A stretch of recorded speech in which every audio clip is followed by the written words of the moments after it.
বেরিয়ে ওই যে এলাকার ছেলেপেলের কাছে পিটানি খেয়ে বাসায় ফিরেছিস, আবার বউকে নিয়ে এখন অনেক দূরে হানিমুনে যাবি না? হানিমুনে যাওয়াচ্ছি দাঁড়া। খোকার মা, খোকার মা,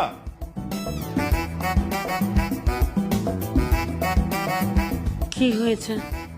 তোমার ছেলে আর ছেলের বউ ওরা দুজনে কি বলছে শুনছো? জিজ্ঞেস করো, দুজনাকে জিজ্ঞেস করো যে ওরা কি বলছে। কি ব্যাপার খোকা, বলতো।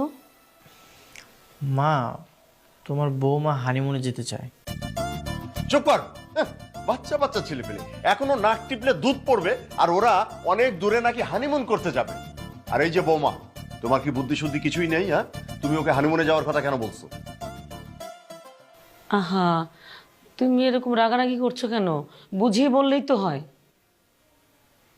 দেখো, মিষ্টি মিষ্টি করে কথা বলে না আমি কাউকে বোঝাতে পারি না।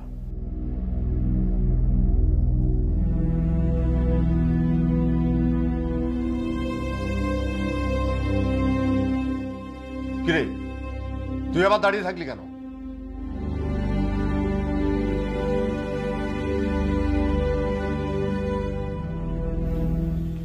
তুমি যে কি করো না, একটু বুঝিয়ে বললে কি হতো?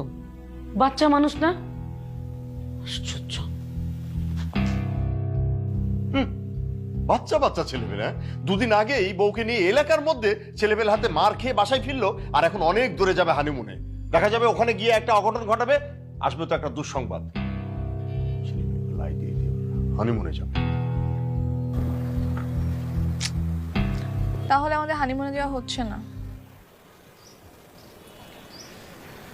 আমি একটা সিদ্ধান্ত নিয়েছি। কি সিদ্ধান্ত?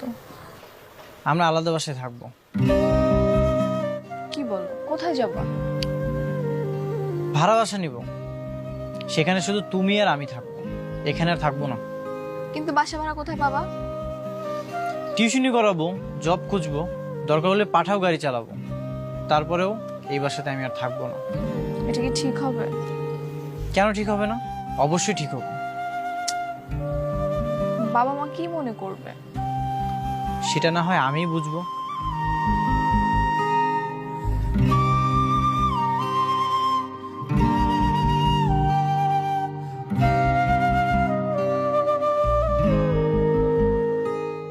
কি আজব কথাবার্তা!